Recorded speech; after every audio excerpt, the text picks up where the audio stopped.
ನಮಸ್ಕಾರ ವೀಕ್ಷಕರೇ. ರಾಜ್ಯದ ಸಚಿವ ಸಂಪುಟದ ವಿಸ್ತರಣೆ ಕಾರ್ಯ ಕಾಂಗ್ರೆಸ್ ಹೈಕಮಾಂಡ್ನಿಂದ ಬೆಟ್ಟ ಅಗೆದು ಇಲಿ ಹಿಡಿದ ಆಡು ಮಾತನ್ನು ನೆನಪಿಗೆ ತರ್ತಾ ಇದೆ.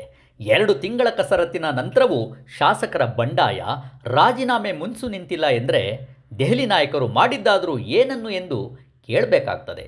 ಪ್ರಜಾಪ್ರಭುತ್ವ ವ್ಯವಸ್ಥೆಯಲ್ಲಿ ಮುಖ್ಯಮಂತ್ರಿಯ ಆಯ್ಕೆ ವಿಚಾರ ವಿಧಾನಸಭಾ ಸದಸ್ಯರ ಹಕ್ಕು.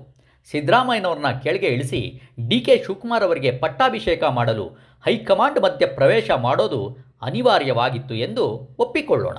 ಸಚಿವ ಸಂಪುಟ ರಚಿಸಲು ವಿಸ್ತರಣೆ ಮಾಡಲು ಕೂಡ ಹೈಕಮಾಂಡ್ ಅಪ್ಪಣೆಗಾಗಿ ಕಾಯೋದು ಯಾವ ಸೀಮೆಯ ಪ್ರಜಾಪ್ರಭುತ್ವ?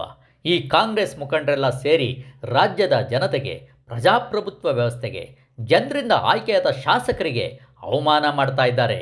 ಹೈಕಮಾಂಡ್ ಅನುಸರಿಸಿದ ವಿಧಾನ ಸರಿ ಇರಲಿಲ್ಲ ಎಂಬುದನ್ನು ಈಗಿನ ಬಂಡಾಯ ಸಾರಿ ಸಾರಿ ಹೇಳುತ್ತಿದೆ. ಮುಖ್ಯಮಂತ್ರಿ ಮಾಡಬೇಕಾಗಿದ್ದ ಕೆಲಸ ಎಂದರೆ ಹೈಕಮಾಂಡ್ಗಿಂತ ರಾಜ್ಯದ ಮುಖಂಡರ ವಿಶ್ವಾಸ ಗಳಿಸಬೇಕಾಗಿತ್ತು.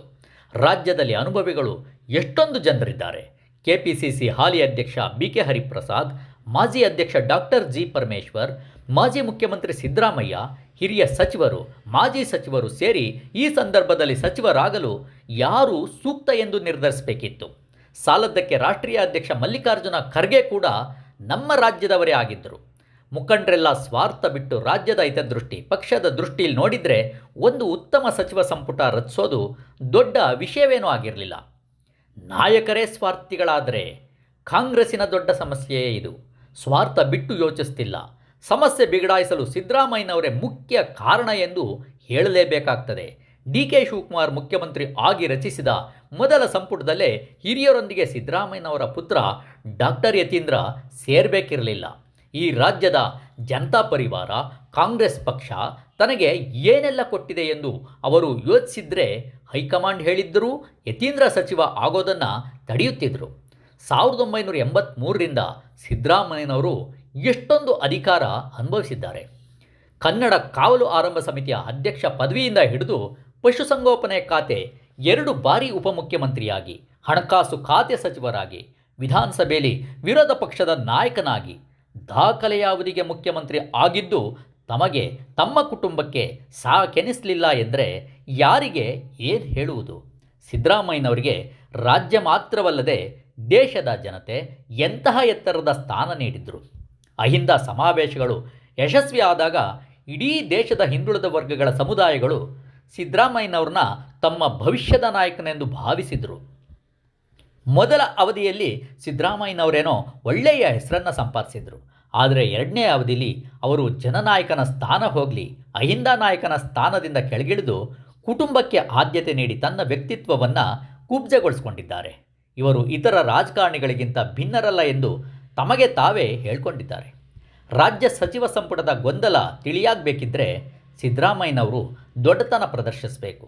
ತನ್ನ ಮಗನಿಂದ ರಾಜೀನಾಮೆ ಕೊಡಿಸಬೇಕು. ಒಂದು ಸಣ್ಣ ತ್ಯಾಗದಿಂದ ಪಕ್ಷದ ಎಲ್ಲ ನಾಯಕರಿಗೆ, ರಾಜ್ಯದ ಜನತೆಗೆ ಅವರು ದೊಡ್ಡ ಸಂದೇಶ ನೀಡಿದಂತಾಗ್ತದೆ. ಹಲವು ವರ್ಷಗಳ ಕಾಲ ಅಧಿಕಾರ ಅನುಭವಿಸಿದ ಎಚ್.ಕೆ. ಪಾಟೀಲ್, ದಿನೇಶ್ ಗುಂಡೂರಾವ್ ಅಂತವರೂ ಕೂಡ ಮಂತ್ರಿ ಸ್ಥಾನ ಸಿಗಲಿಲ್ಲ ಎಂದು ಕೊರಗ್ತಾರೆಂದರೆ ಅದಕ್ಕೆ ಅರ್ಥ ಇದೆಯೇ?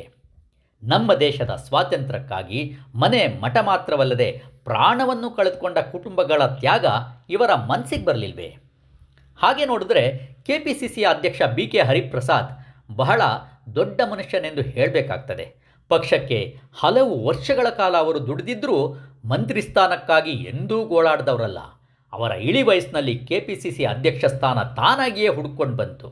ಮಂತ್ರಿಗಳು ಜನಪರವಾಗಿ ಶ್ರದ್ಧೆಯಿಂದ ಕೆಲಸ ಮಾಡಿದ್ರೆ ಸ್ಥಾನಮಾನಗಳು ಹುಡುಕಿಕೊಂಡು ಬರ್ತವೆ ಎಂಬುದಕ್ಕೆ ಕೃಷ್ಣ ಬೈರೇಗೌಡರು ತಮ್ಮ ಮುಂದೆಯೇ ಇದ್ದಾರೆ.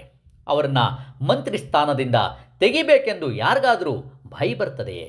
ಎಸ್ ಮಲ್ಲಿಕಾರ್ಜುನ್ ಅಂತವರು ಸಾದರ ಲಿಂಗಾಯತರ ಕೋಟಾದ ಹೆಸರಿನಲ್ಲಿ ಮಂತ್ರಿ ಸ್ಥಾನದ ಅಪೇಕ್ಷೆ ಮಾಡೋದು ನಾಚಿಗೇಡಿನ ವಿಷಯ. ಶಾಮನೂರು ಶಿವಶಂಕರಪ್ಪನವರ ಕುಟುಂಬಕ್ಕೆ ಎಷ್ಟು ಸ್ಥಾನ ನೀಡಬೇಕು? ಮಲ್ಲಿಕಾರ್ಜುನ್ ಹಿಂದೆ ಸಚಿವರಾಗಿದ್ದವರು. ಅವರ ಪತ್ನಿ ಲೋಕಸಭಾ ಸದಸ್ಯೆ, ಪುತ್ರ ವಿಧಾನಸಭಾ ಸದಸ್ಯ. ತಮ್ಮ ಸಮುದಾಯದಿಂದ ಅರ್ಹರಿಗೆ ಮಂತ್ರಿ ಸ್ಥಾನ ನೀಡಿ ಎಂದು ಮಲ್ಲಿಕಾರ್ಜುನ್ ಹೇಳಿದರೆ ಅವರ ಗೌರವ ಹೆಚ್ಚುತ್ತಿರಲಿಲ್ವೇ? ಇನ್ನು ಕಳಂಕಿತ ಬಿ ನಾಗೇಂದ್ರನಿಗೆ ಮಂತ್ರಿ ಸ್ಥಾನ ನೀಡಿದ್ದಂತೂ ಹೇಸಿಗೆಯ ಕೆಲಸ. ಮಹಿಳೆಯರಿಗೆ ಮಂತ್ರಿಮಂಡಲದಲ್ಲಿ ಒಂದು ಸ್ಥಾನವನ್ನೂ ನೀಡಲಿಲ್ಲ ಎಂದರೆ ರಾಜ್ಯದ ಮಹಿಳೆಯರು ಮತ್ತು ಸೋನಿಯಾ ಗಾಂಧಿ, ಪ್ರಿಯಾಂಕಾ ಗಾಂಧಿಗೆ ಮಾಡಿದ ಅವಮಾನವಲ್ವೇ? ಮಹಿಳೆಯರಿಗೆ ಒಂದಲ್ಲ 5 ಸ್ಥಾನಗಳನ್ನು ನೀಡಬೇಕು. ಕನಿಷ್ಠ 3 ಮಹಿಳೆಯರು ಡಿಕೆ ಸಂಪುಟದಲ್ಲಿ ಇರಲೇಬೇಕು.